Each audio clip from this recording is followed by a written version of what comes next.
Welcome to News at Night for Thursday, February the 25th. I'm Colette Linden. I'm Craig Huckerby. We had some flurries last all day long. They're going to end tonight, and then we're going to see some warm temperatures for the weekend. I'll have all your weather details coming up.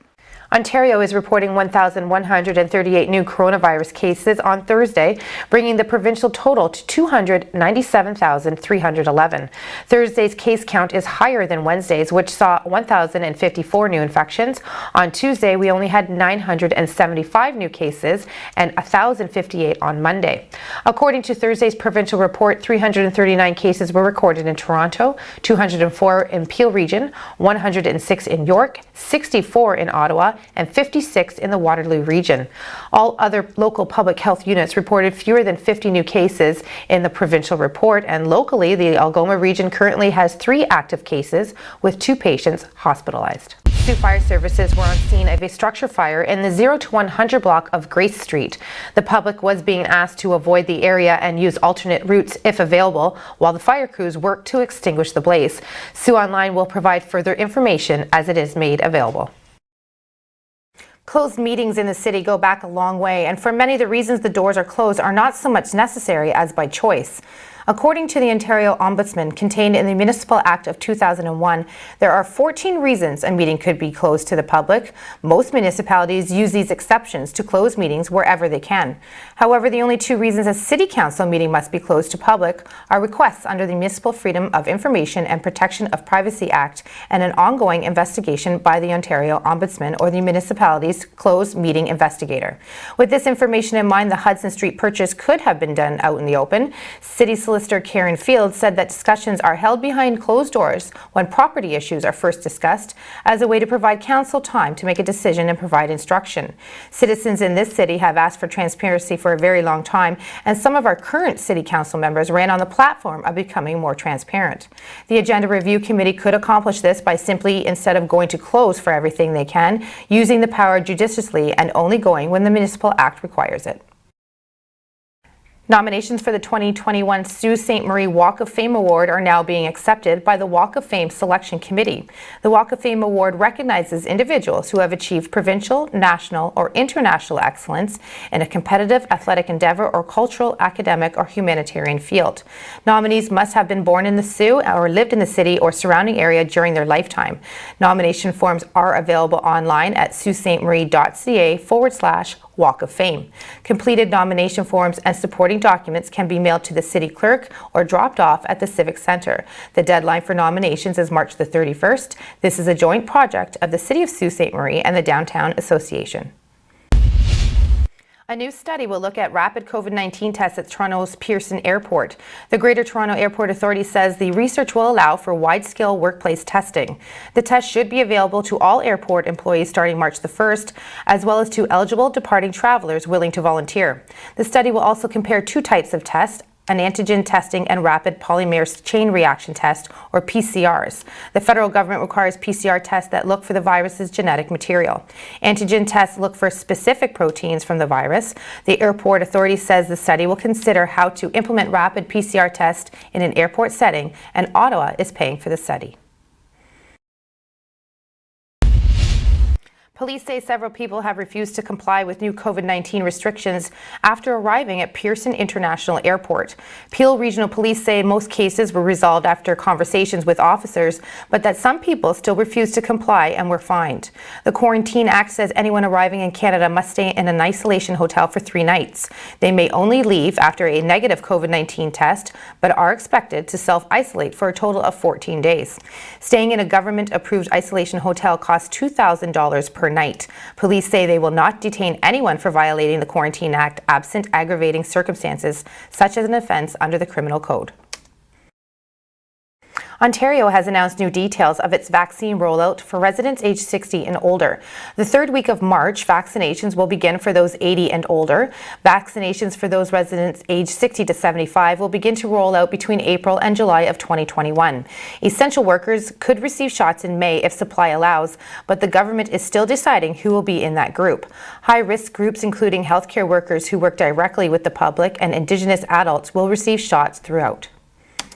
We're also working with the pharmacies to synchronize how much in the terms of vaccines will flow through them. We've completed the contracting with the pharmacies. We're doing a tabletop exercise this week, this coming Monday, and we'll do a small pilot across Ontario. And for phase 2, the pharmacies will be ready to roll out. We probably look at 10 to 20% of our vaccines flowing through the pharmacies at the start, and that will probably increase itself. As part of our plan, we also bring resources to the public health units who will coordinate the collaboration in their region of operations with those hospitals, with the primary care professionals, and with the pharmacies.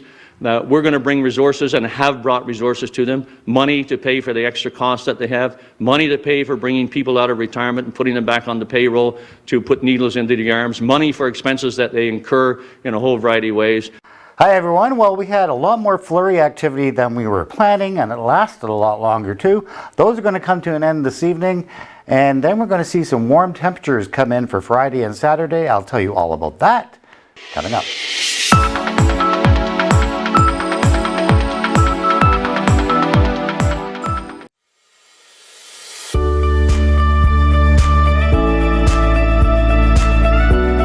When social distancing, remember, stay at least 6 feet away and wear your mask. Help save lives. And hi again, everyone. Well, we, as I said, saw those flurries last pretty much all day long. They're going to taper off later on this evening and keep us with some cool temperatures around -8. It's going to feel more like -12 though, because we do have some slight winds from the east. So we'll take a look at the overnight temperatures around the board here, and -8 here in the Sioux, -8 in Wawa, a little cool in Timmins at -16, and the warm spot -7 in Thunder Bay. So let's take a look now at the radar, and we'll show you what's going on. They're pretty much coming to an end, these flurries, as you can see. And then we're going to see mainly cloudy conditions for tonight, and again, cool temperatures. We'll take a look now at the systems map for tomorrow. Looking pretty nice tomorrow, because if you follow the flow around this high, that's warm air coming in, and that's going to build in. It's going to take a little while for those for our daytime temperatures to warm up, because warm air takes or cold air takes a lot longer to push out of the area than warm air. So warm air will build in. We can say 2 to 3 degrees on the plus side by about 5 o'clock tomorrow evening. So if we take a look at the 3 days, this is what we look like. Friday, mix of sun and cloud temperatures, again 3 or even 4 degrees for our high tomorrow. We see a system coming in for late day Friday into Saturday. We're going to pick up another 2 to 3 centimeters on Saturday, but temperatures still staying mild at 4 degrees. So we may not see any accumulation from that snow. And then the same story on Sunday as temperatures hold steady at 2 degrees.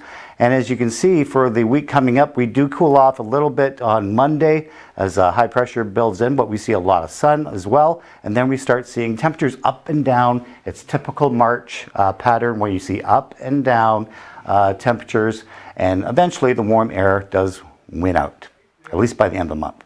That is your weather right now. Jacob Moore is standing by with all your sports right after this.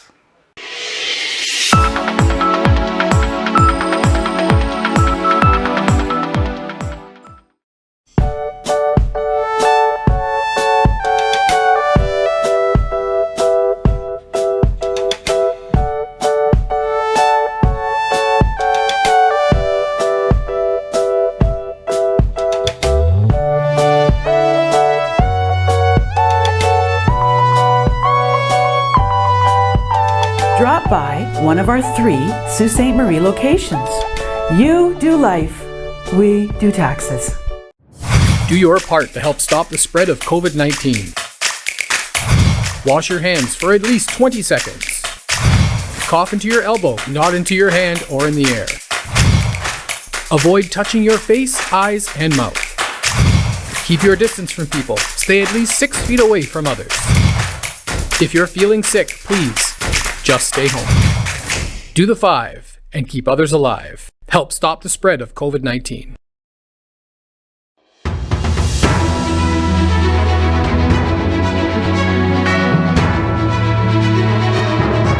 Welcome back to your News at Night. I'm Jacob with sports. I want to start off by talking about an OHL petition that's came through in the land of Twitter.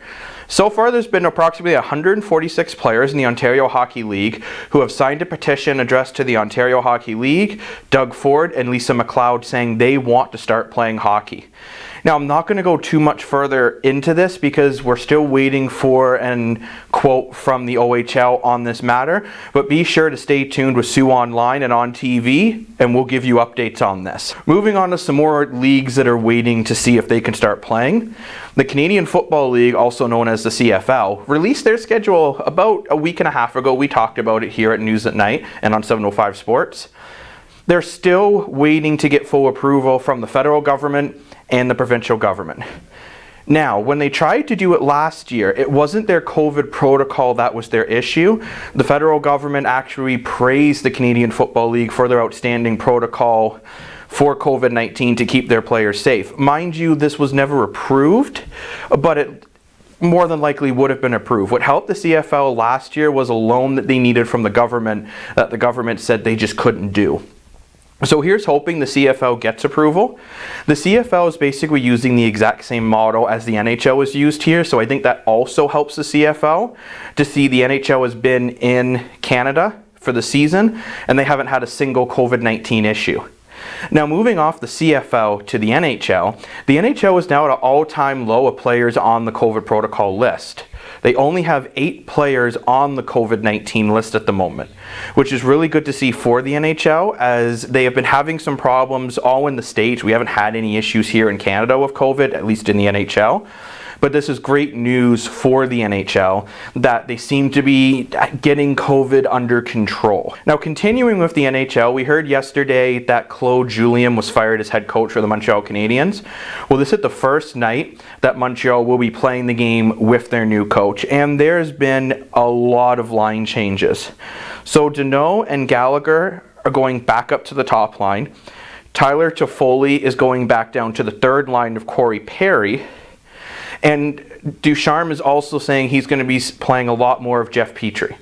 So this will be interesting to see what happens with Montreal. This is something I think Ducharme wants to put his stamp on the team early, going back to a very similar lineup they were using at the beginning of the season where they were having the most success. Now, moving from one Canadian team to another, the Toronto Maple Leafs won 2-1 last night in overtime, which was great to see. But the only issue that they did have is Austin Matthews did come out and express that he had a wrist injury. Now, Sheldon Keefe has reported that Austin Matthews has been dealing with this wrist injury pretty much all season long, but it hasn't affected his ability to play the game. I mean, clearly how he has only not had points in 2 games this season. This is why, though, Austin Matthews was not out there for the face-off in overtime when it started off with Tavares and Marner and then Nylander and Matthews, which clearly did work out as the Leafs did win that game 2-1 in overtime. Sheldon Keefe says that Austin Matthews will still be good to go Friday and he shouldn't be slowing down whatsoever at the pace he's been playing this season. Now let's move off the Maple Leafs and head over to the Toronto Raptors. We go from one team in the 6 to another team in the 6. Kyle Lowry is rumored that he might be being traded. As we reported a few weeks ago, Kyle Lowry's house has gone up for sale in Toronto. Now, this doesn't necessarily mean he's being traded, but it did spark some interest. Now, the Philadelphia Inquirers reported that Kyle Lowry has 3 teams interested in him at the moment, which would be the Philadelphia 76ers, the Los Angeles Clippers, and the Miami Heat. Now, I realistically only see him going to 2 of those teams, which would be either the Philadelphia 76ers, as Kyle Lowry is from Philadelphia. I know it's always been a dream of his to play in Philadelphia, as you know, he was born there, kind of like for anyone they want to play for their home team. Or I could see him going to the Clippers to get reunited with Kawhi Leonard and Serge Ibaka. The reason why I don't really see him going to the Heat, I don't really see a huge improvement for Kyle Lowry's situation going to the Heat, as the Raptors actually do have a better record than the Heat this season. But we'll have to wait and see on that. I still don't think Kyle Lowry's being moved this season. I'm wondering if this is just leverage being used for his upcoming contract extension. Well, that's everything I have for you today in sports. But don't go anywhere. Colette will be right back with more news right after this.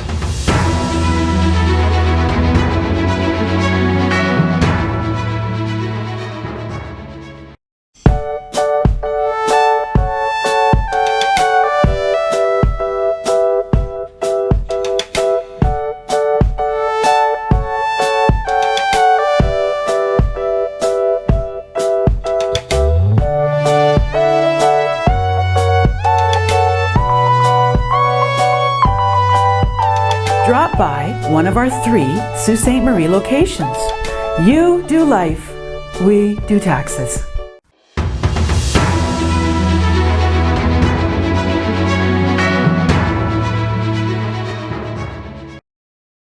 Yesterday, the Ontario government announced that they are helping communities diversify their economies, retain skilled workers, and create jobs by investing nearly $800,000 through the Rural Economic Development Program. Ernie Hardeman, Minister of Agriculture, Food and Rural Affairs, announced 16 local projects that were selected, ranging from helping youth in Northern Ontario communities with job searches, hiring, and starting businesses, to recruiting and coaching Indigenous women in non-traditional jobs. The full article and list of projects can be found on Sioux Online. Back to the point, Balkwell. Gives it to Lucas Adams. Adams had it knocked off his stick. He's able to get it back and keep it in. They haven't played a game since December the 20th, 2020, but on Wednesday night, the Sioux Thunderbirds returned to action for their first game of the year, 2021, as they took on the Blind River Beavers at the John Rhodes Community Centre. The Thunderbirds, who entered the new year with a record of 4 wins, 3 losses, and 1 shootout loss, picked up their 5th victory of the season on Wednesday night as they defeated the Blind River Beavers by a score of 5-2. In last night's game, the Sioux Thunderbirds also welcomed 2 new additions to their club, including forward Andrew Malik, who was picked up as a free agent from the Beavers, and forward Noah Bowman, who came over in a trade from the Cobourg Cougars on the day of the game. The Sioux will now be back in action on Friday night at 7 p.m. for their 2nd straight meeting against the Blind River Beavers at the John Rhodes Community Centre.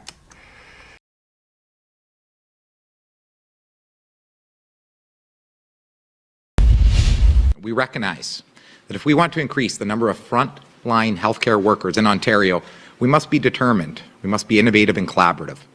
Our post-secondary education sector has been and will continue to be critical in this effort. Ontario's institutions continue to deliver excellent programs that prepare graduates for high-demand frontline jobs. The Ontario government is investing over $115 million to train up to 8,200 new personal support workers for high-demand jobs in Ontario's health and long-term care sectors. In collaboration with Colleges Ontario, all 24 publicly assisted colleges will offer this innovative, fully funded program starting in April 2021. This is part of the government's long-term care staffing plan, one of the largest PSW recruitment and training drives in the province's history. Details were provided yesterday by Premier Doug Ford, Marilyn Fullerton, Minister of Long-Term Care, and Ross Romano, Minister of Colleges and Universities. The accelerated PSW training program is a tuition-free opportunity for 6,000 new students and is expected to take only 6 months to complete rather than the typical 8. Registration for the program will be available through the Ontario College Application Service and is expected to open in early March. The Ontario government is investing $1.2 million over 3 years to help young Black entrepreneurs and Black-owned tech startups access the resources and tools required to succeed in the province's changing economy. The funding will be provided through Ryerson University DMZ's Black Innovation Programs, which support Black-led businesses by connecting them with customers, capital, experts, and a community of entrepreneurs and influencers. The Black Innovation Programs launched in May 2019 and in their first year supported 10 Black startup businesses. This year they aim to expand the number of startups to more than 50. Canada Post has found an innovative way to reach out to people, and it's all about going old school. Starting on March the 1st, Canada Post will deliver 13.5 million prepaid postcards across Canada. Each household will receive one of 6 versions that can be sent to whomever in the country for free. Over the next few weeks, Canadian households will be receiving the postcards from Canada Post. Hashtag Right Here, Right Now campaign is intended to help citizens harness their creativity and send something to someone you miss and send it gratis within Canada. The campaign slogan is "It's always the right time to make someone's day," and the hashtag Right Here Right Now is a way to share personal reflections on the campaign through social media platforms. So the good news is, you mentioned it's going to get warm. How warm are we getting? Yeah, this is somewhat of a surprise considering today is like pretty chilly, feel like winter. Tomorrow we're going to be like +3, +4. And then we have some showers coming in for Saturday and Sunday, so like rain showers. So spring is in the air. Just going to say that spring's in the air. Thank you for joining us on Thursday, February the 25th. For Craig and Colette, we wish you a good night. Stay tuned for more news and weather.